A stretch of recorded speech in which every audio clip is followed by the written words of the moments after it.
Ok, alors bonsoir. Alors on continue sur la série de cours donc sur la Emouna. On va parler aussi, on va continuer un petit peu sur le travail de la Tfila qu'on avait vu la dernière fois, si vous avez vos notes. On avait vu 3 travaux déjà primordiaux au niveau de la construction de soi et de la Emouna. Premier travail, vous vous rappelez ? Premier travail, se rappeler à chaque instant qu'il existe un créateur dans ce monde. On avait fait plusieurs cours là-dessus. De là, on avait vu qu'il y avait besoin de hitbodedut, de réflexion, de prendre du temps pour cela, de créer un dialogue avec Hachem, sinon on ne pouvait pas avancer sur ce point-là. Deuxième point également, on avait dit qu'on doit essayer à ressentir Hachem dans son cœur. Ça veut dire quoi dans son cœur ? Ça veut dire donc près de soi. La notion de hitkarvut l'Hachem, de façon à jamais ne se sentir seul, quelle que soit la situation dans laquelle on se trouve. Troisième travail qu'on avait vu, c'était de la notion de Hashgacha, de providence divine, et d'essayer de voir Hachem dans chacune des actions de ce monde. Et ça aussi, c'est quelque chose qui renforce énormément au niveau de la Emouna. Premièrement, la prise de conscience, et deuxièmement, voir Hachem dans chacune des choses de ce monde. Donc ça, je vous réfère au précédent cours. Et là, maintenant, on va voir ce 4e travail qui est donc sur la notion de Tefila. La Tefila, c'est différent des autres mitzvot, d'accord ? Il y a écrit que de la même façon que la Torah est comparée aux 613 mitzvot, la Tefila aussi est comparée aux 613 mitzvot. Donc en fait, notre travail, ça va être d'essayer de devancer à chaque mitzvah une sorte de Tefila. Alors on va essayer de voir déjà un point qui est important. La Chazal nous dit qu'il existe 10 sortes de Tefilot. On voit qu'il y a une notion de Tachanunim. Mais il est évident qu'on comprendra que la notion de Tachanunim n'est pas une notion de Tefila que l'on peut avoir tout au long d'une journée. C'est quelque chose qui va se retrouver à des moments précis, à des Tefilot précises, d'accord, ou à des jours précis de l'année. Donc c'est évident que ce n'est pas quelque chose sur lequel on peut rester dans cette notion-là. Quand on dit Shifri Kamaim Liber Nochach Pnei Hashem, donc cette notion de Shifri Kamaim Liber, de déverser son cœur complètement, alors ça c'est aussi quelque chose qu'on ne peut pas avoir tout au long d'une journée. Mais par contre, si on arrive à faire cela, alors on arrive à Nochach Pnei Hashem, d'avoir la conscience, d'accord, de la proximité d'être à côté d'Hakadosh Baruch Hu. Et ça par contre c'est fait pour toute une journée. Donc on avait expliqué comme quoi on doit dans la Tfila parler avec Hachem. Encore une fois, quand je parle de moi de Tfila, c'est pas la Tfila du Shemona Esrei, c'est les Tfilot qu'on doit avoir à chaque instant et qui vont nous permettre à chaque fois de nous renforcer dans la notion de présence d'Hachem. Et on va essayer d'approfondir ce sujet aujourd'hui. Donc, première chose qui est fondamentale, on avait dit qu'on doit tutoyer Hachem. D'accord ? De la même façon qu'Akadosh Baruch Hu, on voit que Chazal nous ont dit Baruch Ata Hachem.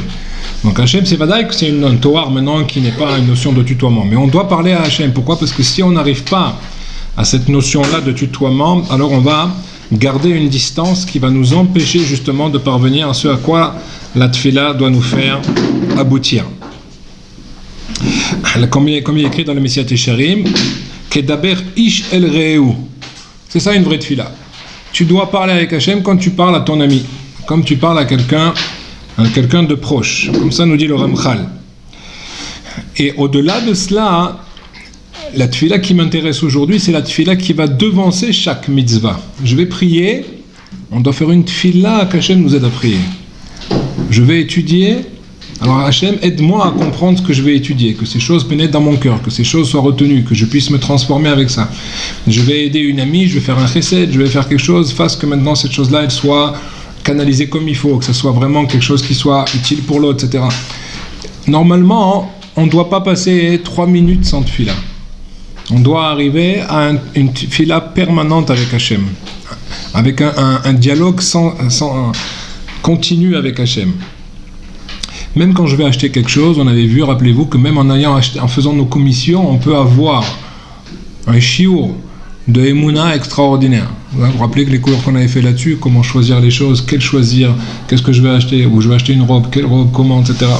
Tout ça, c'est quelque chose, c'est des perches qu'Akadosh Baruch Hu nous tend tout au long d'une journée, et si on sait les saisir, ben on peut avancer et se rapprocher de lui, et sinon on peut malheureusement les laisser passer, même si on a fait la chose, mais on n'a pas créé de lien. Alors une des sortes de la tfila qui est à exprimer, c'est la tse'aka. La notion de tse'aka, bon je ne veux pas crier, le mot crier c'est mal traduit. Tse'aka, vous comprenez que c'est quelque chose de beaucoup plus profond. Alors c'est vrai qu'il peut y avoir deux sortes de tse'akot quand dans le quotidien. C'est quoi la première tse'aka? C'est que la première c'est qu'une personne qu'on a en face de soi, elle ne nous comprend pas. Et quand on ne se sent pas compris, on commence à perdre patience et on commence à crier. D'accord? Ça c'est la première tse'aka. La deuxième c'est quoi? C'est que, imaginez que maintenant vous avez une amie que vous n'avez pas vue, vous devez à tout prix lui dire quelque chose et vous voyez, elle est en train elle va monter dans le bus. Donc si vous criez pas, elle va pas vous entendre, elle va partir, vous allez la rater. Donc le seul moyen c'est de crier à ce moment-là. D'accord? Alors ça c'est des tse'akot qu'on a dans le yom-yom, dans le quotidien. Maintenant au niveau de la tfila, essayons de comprendre un petit peu c'est quoi, pourquoi Chazal ils ont appelé ça aussi une tse'aka. Alors, de parler parce qu'Akadosh Baruch Hu, de crier plutôt parce qu'Akadosh Baruch Hu ne t'a pas compris, ça tout le monde comprendra que c'est pas possible. D'accord? Hachem il comprend très bien ce que tu as besoin, ce que tu es, ce que tu fais, etc. Donc cette notion-là de crier, ça ne peut pas aller. Pourquoi? Qui attache chemin tefilat kolpé. Akadosh Baruch Hu, lui, il entend toutes les tfilotes. Donc si Hachem il entend toutes les tfilotes, il faut savoir également et avoir conscience, et ça c'est très important, c'est que très souvent nous on voudrait être répondu à la tfila au tac au tac. Il faut savoir que toutes les tfilotes sont répondues, mais c'est pas forcément qu'on va le voir, et qu'il faut savoir qu'on ne pourra le voir ou ça sera efficient uniquement si c'est bien pour nous. Ça c'est quelque chose qu'on doit toujours avoir conscience, c'est qu'Akadosh Baruch Hu ne veut que notre bien. Donc si Akadosh Baruch Hu il n'a pas répondu à notre tfila, c'est que pour le moment c'est pas bon pour nous. Mais ça ne veut pas dire que la tfila elle n'a servi à rien. La tfila elle va être gardée et elle va agir et elle va retomber au moment où ça va être nécessaire pour nous. Donc il n'y a jamais une tfila qui est vaine. D'accord? Rappelez-vous ce que nous disait Rabbi Nachman, que tout ce que l'homme n'obtient pas dans ce monde n'est dû qu'à un manque de tfila. On dit que toutes les portes elles sont fermées à part celle des pleurs.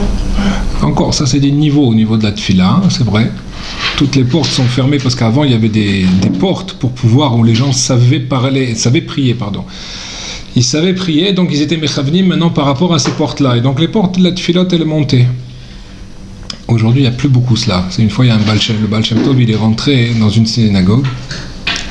Il y avait le responsable de la synagogue, il dit je vois des centaines et des centaines de milliers de tfilotes ici. Alors tu dis ah oui, si on prie beaucoup. Il dit ouais mais elles sont pas montées. Elles sont encore là. Donc il faut savoir être mechaven les tfilotes. Maintenant, il y a une des choses qui fait que ça monte, c'est ça. C'est Shifri Kamaim Liber. À partir du moment où tu brises le cœur, là ça monte. Parce que là tu rentres dans l'essence. Il n'y a pas tout qui est écouté. C'est que c'est là qui... Non, ça ne veut pas dire que... Encore une fois, c'est des choses qui font que là, ça monte très très haut. Maintenant, tout est écouté par Hachem. Maintenant, encore une fois, quelle est la puissance de la tfila? Comment elle a été faite? Dans quel état? Dans quels moyens? Tout ce que l'on fait maintenant, une tfila, même quand vous comprenez maintenant sur un Shemona Esrei, par exemple. D'accord? Les gens, ils ne s'imaginent pas, mais pourquoi Chazal, ils nous ont demandé de faire tout ce qu'il y a avant le Shemona Esrei? Bon, je ne sais pas, les filles, je pense que vous faites tout aussi... je sais que les enfants ils écourtent un petit peu, après petit à petit dans les âges ça monte, mais en règle générale les filles qui ont le din de tfila elles font la même chose. Donc pourquoi? Parce que d'abord si vous voulez la tfila on doit construire quelque chose pour arriver devant Hachem, mais pour construire ces choses là il faut les poser. Donc au tout départ maintenant et c'est par rapport à des mondes, c'est différents mondes, d'accord? Parce que pour arriver à Kadosh Baruch Hu on doit arriver jusqu'au Olam HaAtzilut. D'accord? Donc au départ, il y a alors la Massiya, Asra Bria, Yetzira, d'accord? Et Atzilut.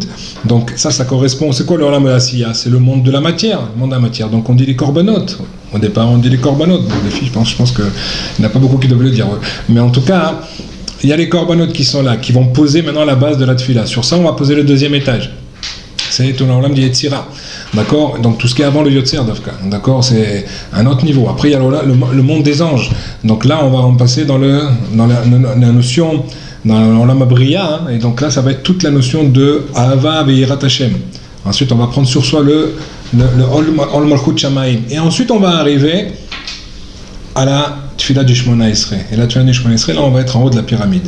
Et vous verrez qu'après le Shmona Esrei, Chazal vont nous faire descendre également étape par étape. Pourquoi je dis ça? Parce que souvent, les gens, ils s'imaginent, bon, c'est pas grave, le départ, ce qui est important, c'est la Hamida. Mais tu pourras pas avoir conscience de ta Hamida si tu n'as pas commencé par les Korbanot, si tu n'as pas loué Hachem sur le monde qu'il a créé dans les Psuké des Imra, ou sur lequel tu vas parler des étoiles, du ciel, de la terre, des animaux, de tous les éléments. Et quand tu sens et que tu vraiment fais pénétrer ces psuké des Imra à l'intérieur de toi, ou que tu réalises que celui qui a créé tout cela, maintenant devant lui tu vas parler, automatiquement tu vas arriver à une crainte. Mimélé. Pourquoi? Parce que ça a été réfléchi. Et donc quand tu vas avoir cette crainte-là, tu vas avoir un amour. Pourquoi? Parce que tu as la chance. Tu as la chance de pouvoir prier devant Hachem. Et donc après, tu vas avoir donc une fila qui va être différente. Donc encore une fois, c'est vrai que tous les portes que les gens savaient utiliser à l'époque, comme on voit que Moshe Rabbeinu, il est en train de prier, au bout d'un moment, Hachem, il lui dit arrête. Pourquoi arrête? Alors quoi? Parce qu'il y a un système qui fait que si tu passes par ces portes-là, Hachem est obligé de répondre. Kaviachol. Hachem, il peut faire ce qu'il veut, mais il se subordonne, je dirais, à ces règles du jeu. Donc à Moshe Rabbeinu, il est obligé de lui dire arrête. Parce que sinon, je suis obligé de te répondre maintenant. Tu connais toutes les ficelles pour que la tefila, elle soit répondue. Alors nous, maintenant, ce qui nous reste, c'est la porte des pleurs. Mais en tout cas, en dehors de cela, vous allez voir que un des points sur lesquels qui est fondamental, on va voir que c'est nous-mêmes qui causons le fait que la tefila ne soit pas répondue. Donc on va voir. Et si c'est bien pour nous, pourquoi on cause le fait que c'est... Pardon? Si c'est pas bien pour nous... Alors si c'est pas bien pour nous, Hachem il donnera pas. Alors comment on va causer le fait que cette tefila elle... Non mais déjà il faut tout faire pour que la tefila elle soit comme il faut. Elle soit entendue comme il faut, elle soit faite comme il faut, etc. Donc ça déjà à nous de construire, on va se construire là-dessus. Vous comprendrez qu'un tzaddik qui fait attention à chaque mot de sa bouche, quand il va prononcer quelque chose, ça va avoir une puissance plus grande que n'importe qui dit que des bêtises toute la journée. D'accord? Donc c'est évident, il y a des règles. Donc ces règles-là, elles fonctionnent. Après, au-delà de cela, pourquoi on a vu des tzaddiks pauvres? Quoi, il manquait. Pourquoi le Rabbi de Lubavitch, il n'a pas eu d'enfants? Combien il a fait de miracles où les gens, ils ont eu des enfants après qu'il ait fait la bracha? D'accord? Il leur a fait une bracha, ils ont eu des enfants, des gens, j'ai vu connu des cas des gens avec des 15 ans et 16 ans et 17 ans sans mariage, sans enfants. Et après, ils ont été répondus. Alors tu te dis, attends, mais lui, il fait, et pour lui, il n'a pas. Bon, il y a aussi une ma'ala des tzadikim qu'eux, ils ne demandent rien pour eux. C'est une ma'ala là-dessus. Mais en tout cas, ils savent pourquoi? Parce qu'ils reçoivent la chose comme quoi s'il n'a pas, c'est qu'Hachem a décidé que c'est pas bien pour lui ou que c'est pas le moment, etc. Donc c'est des gens qui ils sont même pas eux dans la demande, ils sont que pour le clan d'Israël. C'est des dargot, c'est des niveaux différents. Mais en tout cas, si Hachem maintenant il répond pas, il faut savoir une chose, c'est que c'est pas le moment. C'est pas le bon moment pour nous, d'accord? Et donc, on ne doit jamais regretter quoi que ce soit au niveau des tefilot. C'est pas évident. Et c'est un travail qui est primordial. Et je vous garantis que celui qui arrive à travailler et à remercier Hachem pour tout ce qu'il n'a pas, c'est une darga extraordinaire en termes d'avodat Hachem. Et c'est une des clés du bonheur absolu. Parce que tout ce qui nous bouffe dans notre vie, en fait, c'est ce qu'on n'a pas. Mais si on avait la Emouna, alors on serait sans arrêt content. Parce qu'on sait qu'à Kadosh Baruch Hu, tout ce qu'il nous donne, c'est exactement ce qu'il nous faut. Le problème, c'est que nous, on est en train de mettre une définition sur ce qui serait bien pour moi, qui est la mienne, mais pas qui est pas celle de Kadosh Baruch Hu. Donc ça manque maintenant, c'est un manque de Hanava, c'est un manque de Emouna. Si on a vraiment la Emouna, alors en fait, on va être extrêmement satisfait de tout ce qu'on n'a pas. Extrêmement satisfait maintenant de tout ce qui ne va pas dans notre vie. Parce qu'on sait que c'est le meilleur chemin. Ça ne veut pas dire maintenant que... Mais on ne prierait pas, on ferait que remercier Hachem. Non mais si on prie, on ne demanderait pas à Hachem quoi. On ne demanderait pas à Hachem, donne-moi ci, donne-moi ça, puisque si tout ce qu'il nous a donné, si tout ce qu'il nous a pas donné c'est bien pour nous, donc on ferait que remercier Hachem. Oui mais des fois il donne pas. Mais Hachem il attend notre prière, alors quoi? Ça c'est la plus grande prière. Mais non, mais il a pas compris. Il a dans qu'on demande pour nous ouvrir. Si on arrive à un grand niveau, nous c'est très dur d'arriver à ça. Mais si on arrive à un niveau de rien demander, mais pas rien demander parce que bon, je m'en fous. Rien demander parce que j'ai confiance à 1000% en Hachem, comme quoi ce que j'ai c'est le meilleur. Et ça, c'est la meilleure daga. Mais on dit que Gadash Baruch Hu, il attend justement qu'on demande pour qu'on demande, ça fait le kéli pour qu'il ouvre le tuyau du Shefa justement. Alors si on fait que remercier et qu'on met pas le client, ça veut dire... Oui, okay, encore une fois, on ne peut pas faire que remercier non plus, puisque dans la tfila, on voit qu'on demande pour la refoua, on voit qu'on demande pour les choses. Alors, c'est au niveau du klal, d'accord? Mais c'est au niveau du klal. Mais en tout cas, c'est badaï que la personne elle doit. Mais encore une fois, elle ne va pas demander maintenant à Hachem d'être malade. Donc on va demander d'avoir d'être en bonne santé. Oui, pourquoi demander remercions à Hachem que même si on est malade? Donc je te remercie pour la santé que j'ai. Si déjà tu remercies pour la santé, ça veut dire que c'est comme si tu demandais la santé aussi. Pourquoi? Puisque déjà tu remercies de ce que tu as. Quelqu'un vient de me donner un cadeau, je lui dis merci, ça veut pas dire donne-moi un deuxième cadeau. C'est pas pareil? Bah c'est pareil, si Hachem m'a donné la santé aujourd'hui, je dis merci pour la santé qu'il m'a donnée. Donc ça veut dire que je te remercie parce que je suis marir.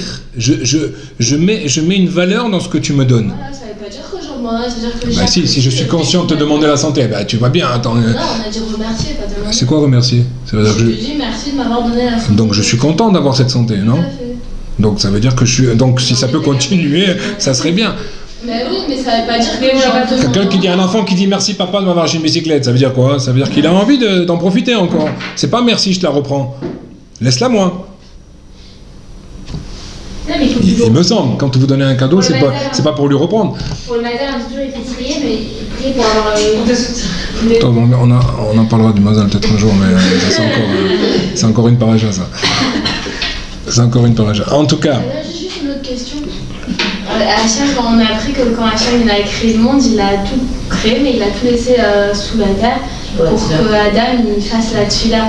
Et cette tfila là, c'était une bakasha, c'était pas un remerciement. Alors apparemment, il y a quand même une notion de j'ai pas dit qu'il n'y a pas de bakasha. Je dis pas qu'il y a de bakasha. On doit demander des choses. La question c'est que est-ce qu'on doit que demander? Est-ce qu'on doit être tout le temps dans la demande? Le écart, c'est le remerciement, c'est pas la demande. Et je vous avais expliqué que plus on fait de remerciements, et plus on a des chances que la demande soit acceptée. Et si la demande n'est pas acceptée, c'est que c'est pas bon pour nous pour le moment. Je n'ai pas dit maintenant qu'on ne doit pas demander, mais normalement une personne plus on a de Emouna, et plus on aura de la Oda'a dans notre fila. Alors quand on dit merci à Hachem que j'ai pas ça... Vous verrez que les gens qui sont les plus loin sont les plus demandeurs. Bah, alors apparemment ça doit être l'inverse. Les gens qui sont les plus loin en Avodat Hashem, c'est eux qui veulent tout le temps donne-moi. Parce que le vecteur il est vers eux. Mais nous on doit mettre le vecteur dans l'autre sens un petit peu. Et c'est ça qu'on doit arriver. On va continuer, vous allez voir. Vous savez d'où on apprend les lois de la tfila, en tout cas au niveau de la Hamida, on les apprend de Chana. Là-bas il y a toutes les halachot. Et on voit que justement là-bas elle parlait Belachash, d'accord, avec son cœur, elle était à voix basse. Alors quelle différence y a-t-il entre la Hamida et les autres filotes dont on est en train de parler? Donc on voit que sur les autres filotes, Bichlal, on peut très bien élever la voix, il n'y a aucun problème de demander, de chanter, de faire, d'accord, toutes les filotes que l'on fait dans notre journée. Mais par contre au niveau de la Hamida, c'est quelque chose qui ne peut pas se faire. Pourquoi? Parce qu'encore une fois, si j'ai besoin d'élever la voix dans ma Hamida, c'est-à-dire que je ne réalise pas que je suis dans la plus grande proximité avec Hachem. Donc c'est un manque de conscience en fait. Et donc voilà pourquoi en fait la Hamida, elle se fait, que même la halakha elle dit qu'on ne doit même pas se faire entendre. Il n'y a que nos oreilles qui doivent entendre. D'accord? Et d'après la Kabbalah, c'est que dans notre voix intérieure qu'on doit entendre. C'est quelque chose d'intérieur. Même pas à l'extérieur. Pardon? Même si on est tout seul dans la pièce? Même si on est tout seul à la pièce. Maintenant, si on est tout seul à la pièce, c'est qu'on ne va pas gêner les autres, parce qu'il y a deux dynimes là-bas. Il y a le fait de gêner les autres, mais il y a le fait dont on est en train de parler maintenant qui est plus profond. C'est en fait que tu n'as pas besoin d'élever la voix. Et il faut savoir en fait que la voix intérieure, et en prononçant tous les mots, je ne dis pas maintenant qu'on est en train de penser à la tfila, on est en train de parler et de prier. Il faut faire très attention à cela, de prononcer chaque lettre de la tfila. Ça c'est important, puisque chaque lettre qu'on va prononcer, elle va créer des mondes. Donc c'est important que ça soit que ça soit fait belachash qu'on appelle, mais cela montre en fait une proximité absolue, d'accord? Et c'est naturel, quoi. Vous avez souvent remarqué ça, c'est que, encore, bon, maintenant aujourd'hui les gens sont habitués, mais avant, quand les gens prenaient un téléphone, et quand ils appelaient l'étranger, ils parlaient plus fort. Vous avez déjà vu ça, d'accord? Chose qui sert complètement à rien, mais en tout cas, et plus c'est loin, et plus ils élevaient la voix. On me rappelle les grands-mères, etc. C'était comme ça, quoi, parce qu'il y a l'impression que comme c'est loin, il faut que ça arrive jusqu'à là-bas. Jusqu'au moment après, ils réalisent qu'il n'y a pas besoin. Mais en tout cas, c'est ça. Donc ça veut dire quoi? Ça veut dire qu'intrinsèquement, quand on a une notion d'éloignement, ben, il y a un réflexe d'élever la voix. Donc c'est ça que l'on voit là-dessus. Est-ce que ça veut dire qu'au même titre, quand on prie intérieurement, ça veut dire quand même qu'on doit avoir la solution, on est en grande proximité avec Hachem et on entend bien qu'il a commencé avec des mots? Non, encore une fois, parce que la tfila, si on ne prononce pas, on n'est pas dans la tfila. On est dans la marshava.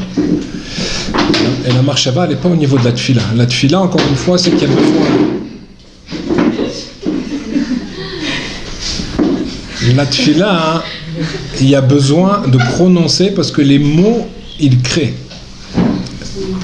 Donc les mots, ils créent une situation. Donc après, évidemment, on peut maintenant être en proximité avec Hachem. Mais il y a besoin de ce tutoiement, il y a besoin de parler. Parce qu'il y a besoin de mettre en exergue un petit peu ce que l'on ressent. Ça ne suffit pas au niveau de la pensée. Parce que dans la pensée, après, on peut partir dans des choses complètement différentes. Quand on parle avec Hachem d'une façon, en tutoiement, avec un dialogue, alors forcément on peut plus se mentir. On ne peut pas jouer un jeu. Donc c'est pour ça que c'est très important de faire attention à cela. Donc plus on va ressentir Akadosh Baruch Hu, et en fait plus on va prier doucement. Donc l'objectif de la Hamida qui est justement de ressentir à chaque jour un peu plus maintenant notre proximité avec Hachem. Donc voilà pourquoi Akadosh Baruch Hu, voilà pourquoi Chazal nous ont demandé de la faire belachash. Alors, il y a une fois, pour que vous compreniez un petit peu ce que vous demandiez tout à l'heure, il y a une fois le Chazon Ish, il y a un homme qui est venu voir le Chazon Ish, comme ça à peu près je pense l'histoire, j'ai entendu ça du Rav Shwar.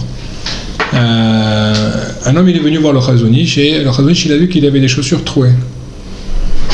Alors il lui a dit pourquoi tu as des chaussures trouées? Il dit bon, parce que j'ai pas de quoi me payer d'autres chaussures.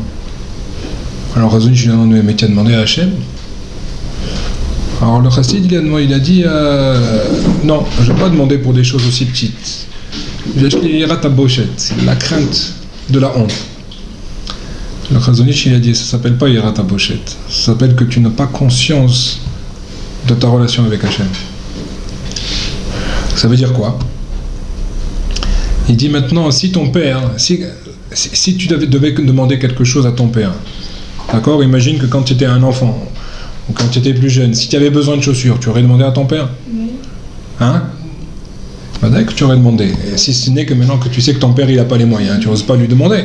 Mais si tu sais que ton père il a Ashir Gadol, d'accord, il a des grands moyens, tes chaussures elles sont trouées, mais tu vas pas lui demander? Oui. Ça va dire que tu vas lui demander. Donc si tu ne demandes pas à Hachem, ça veut dire que tu ne réalises pas que Hachem c'est ton père. Ça c'est la notion qu'il faut faire très très attention, d'accord? C'est quelque chose qui est très très très souvent les gens ils disent non je vais pas prier sur telle chose ou telle chose, ça se fait pas, etc. et tout. Ça c'est faux, c'est complètement goy, c'est païen comme système. C'est Hachem il est en haut, moi je suis en bas, etc. Dans la Torah c'est pas comme ça. Kadosh Baruch Hu il est avec toi, il attend que ça. Il attend justement que tu le déranges pour toutes les petites choses.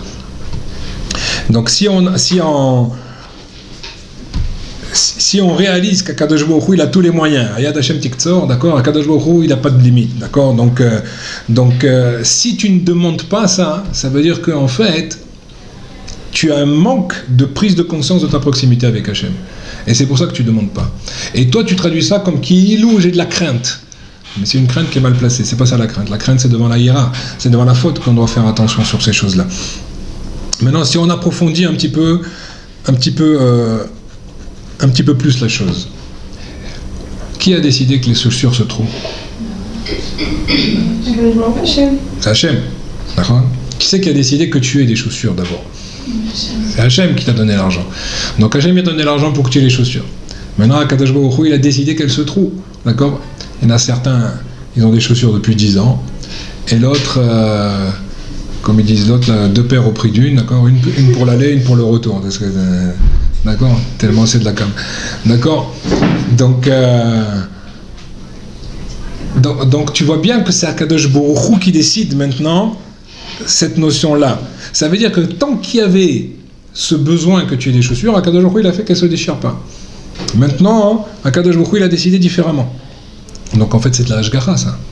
Si tu réalises béhémet que c'est de la Hashgacha, d'accord? Et donc tu réalises que vraiment que c'est Hachem en fait qui a causé que les chaussures se déchirent. De la même façon, on voit au niveau du Beth Amikdash, au niveau du Beth Amikdash, à qui on demande? On demande à Hachem de le reconstruire, mais qui c'est qui l'a détruit? C'est Hachem qui l'a détruit. D'accord? Mais parce que justement, Akadosh Baruch Hu, maintenant, il veut ce dialogue-là. Akadosh Baruch Hu, il veut qu'on crée ce lien. Donc si tout vient d'Hachem, et dans tous les moindres détails de ma vie, je réalise que tout est d'Hachem, donc je réalise que ma seule adresse aussi, c'est Hachem. Et donc si je demande maintenant que des grandes choses à Hachem, ça veut dire que j'ai un manque de conscience. Pourquoi? Parce que je crois que les petites choses ne viennent pas d'Hachem. Or, tous les détails de ma vie viennent d'Hachem. Et donc la tfila et la hashgacha pratit, c'est des choses qui vont de pair. D'accord? Alors maintenant, la question c'est qu'est-ce qu'on va faire? Qu'est-ce qu'on va devoir faire comme tfila?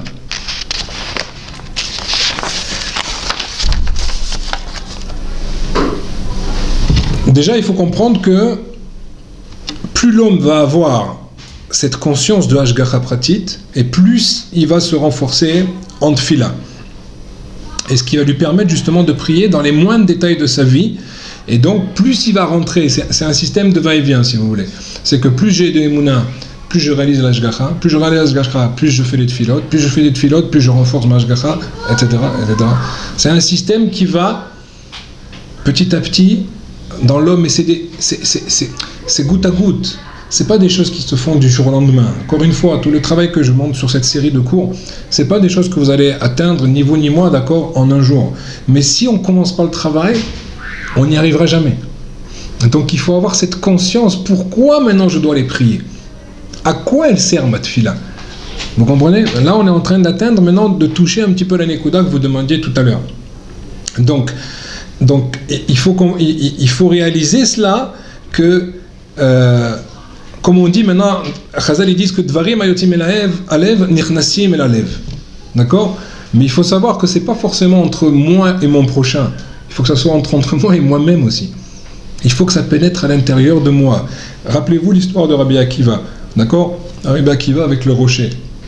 Il est évident que si on analyse maintenant ce que l'influence d'une goutte d'eau sur un rocher, c'est 0,000, d'accord?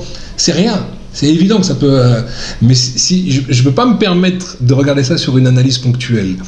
Ce qu'il faut comprendre, c'est la goutte, plus la goutte, et ça perce. Donc si ça le fait maintenant au niveau de la matière, encore plus maintenant que ça va le faire au niveau de notre cœur.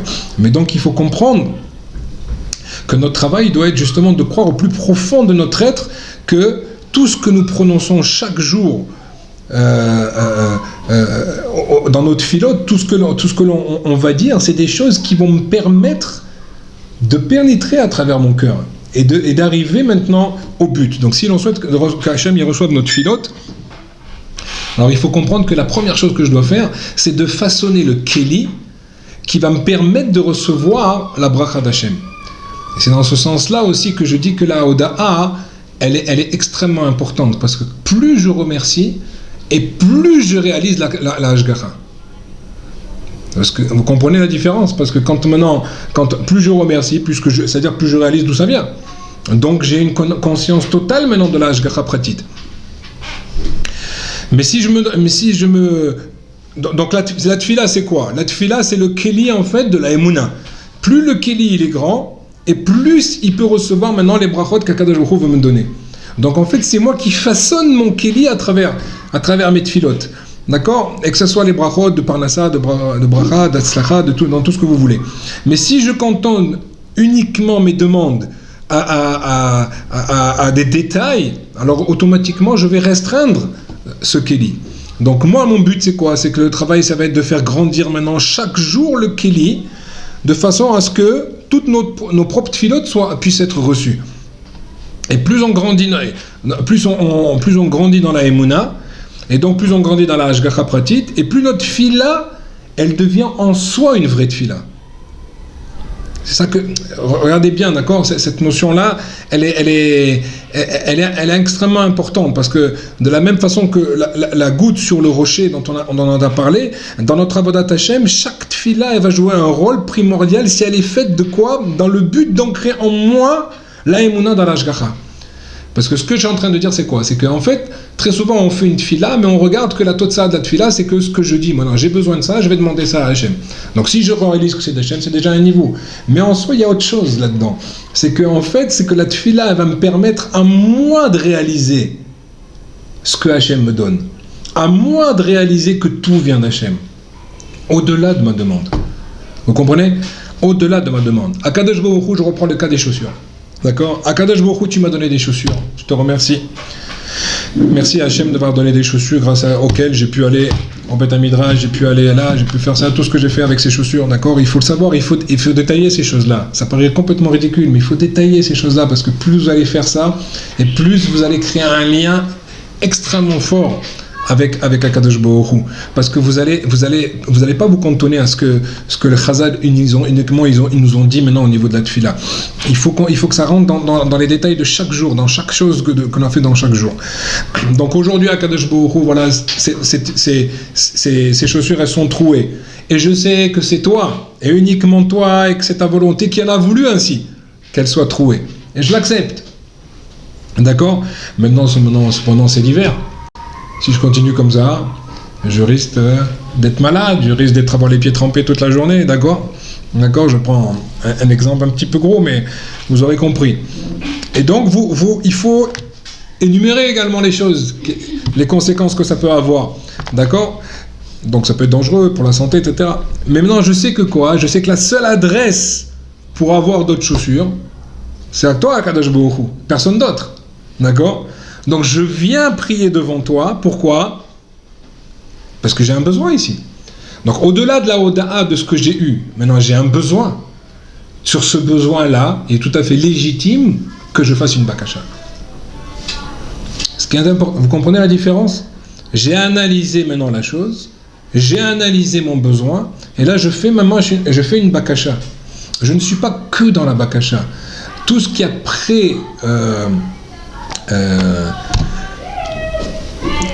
tout ce qui a précédé un petit peu ma demande, ça va être des éléments qui vont me permettre de grandir justement dans ma tfila, dans ma prise de conscience, dans la notion d'un hashgacha. Donc à Kadosh Baruch Hu, maintenant je viens te demander des chaussures, j'ai besoin d'autres chaussures maintenant, et si cela est bien pour moi, et que tu en as décidé ainsi, voilà, j'en aurai besoin. Mais avant même, et c'est là-dessus que je voudrais vous donner cette clé extraordinaire ici, qui est vraiment fabuleuse, c'est qu'avant tout, avant même de recevoir ces chaussures, que tu le veux, puisque ça sera que si tu le désires que je les aurai, en tout cas j'ai pris conscience à travers cette épreuve que seulement toi pourras renouveler maintenant ces choses en moi, et grâce à cette épreuve que tu m'as mis, je me suis renforcé dans la Emouna B'Hashem. Vous comprenez? Et ça, c'est vraiment quelque chose d'extraordinaire. C'est quelque chose, c'est un but, c'est presque plus important que tout ce qu'on avait vu jusqu'à maintenant sur la tfila.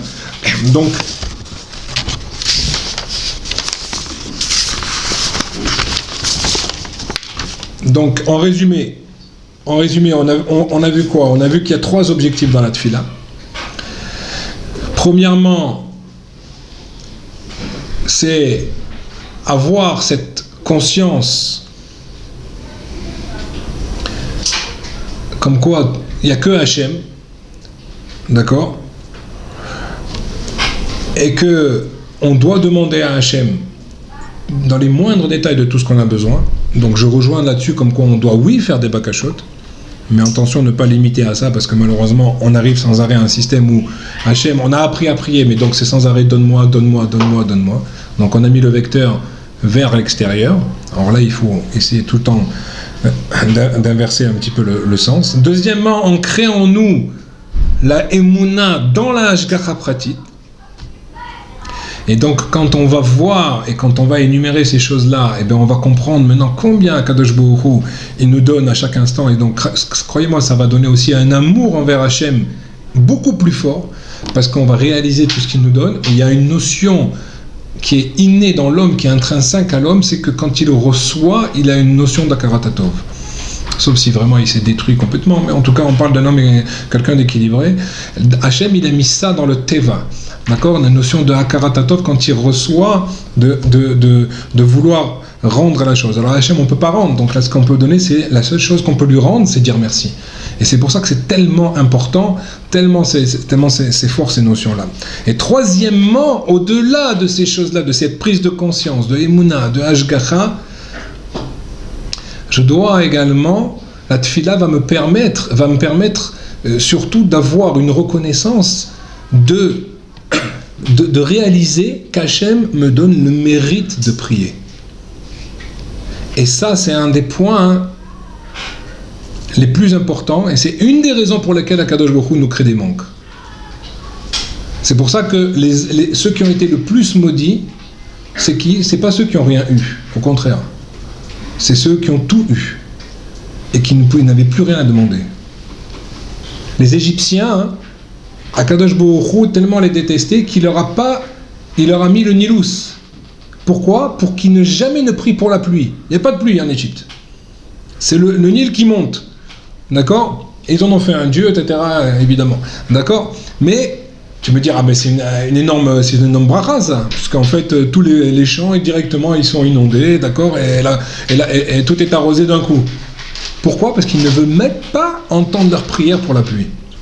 Pareil pour le Nachash. Le Nachash, il a été maudit de tous les animaux. C'est quoi sa malédiction? Tu mangeras la poussière. Ouais, Docteur Daraba, il y en a partout. Ouais, oui, pour que tu n'aies rien à demander. D'accord.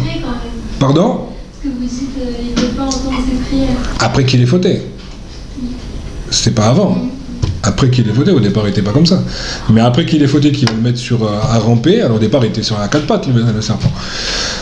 Mais une fois qu'il a fauté, il va dire tu diras sur ton ventre et tu mangeras la poussière. Bon, il y a plusieurs pshatim là-dessus, mais en tout cas, on voit que donc la plus grande bracha, la plus grande bénédiction, c'est de pouvoir avoir le mérite de demander. C'est ça maintenant la vraie bracha. C'est avoir le mérite de demander. Et donc plus Hachem il crée des manques, et plus il nous crée maintenant la possibilité de lui parler, de lui demander, et donc de se rattacher à lui. C'est pour ça que c'est beaucoup plus difficile de servir Hachem quand on est riche que quand on est pauvre. Je sais à personne d'être pauvre, mais en tout cas, c'est très dur de garder son niveau d'avodat Hachem quand on est riche. Parce qu'à partir du moment où tout vient et que tu as tout autour de toi, il y a beaucoup moins, tu te sens beaucoup moins dépendant. Et cette indépendance, il n'y a rien de pire. C'est pour ça que c'est très très difficile et qu'il faut vraiment être Baal Madriga sans arrêt et rester à des niveaux comme Rabbi Yehuda Hanassi, etc., qui n'ont pas profité de ce monde en ayant la plus grande richesse de tout ce qu'ils voulaient. Ils sont restés les plus simples qui soient. C'est très difficile. D'accord? Pourquoi? Parce que le pauvre, lui, il est sans arrêt dans le besoin. Donc sans arrêt, il sait qu'il dépend complètement d'Hachem. Donc c'est ça qui le fait se rattacher à lui. Donc il faut dire merci à Hachem de me donner la possibilité de te parler. Et ça, normalement, quand on a ça, on doit être dans une simcha absolue. Déjà, en commençant toute fila, de commencer dans cette simcha-là, rien qu'Hachem Toda, de me donner la possibilité de te parler. Et grâce à ça, je vais grandir en Emouna, je vais grandir en Hashgacha. Bezrat Hachem, Amen, Kenya Ratzon.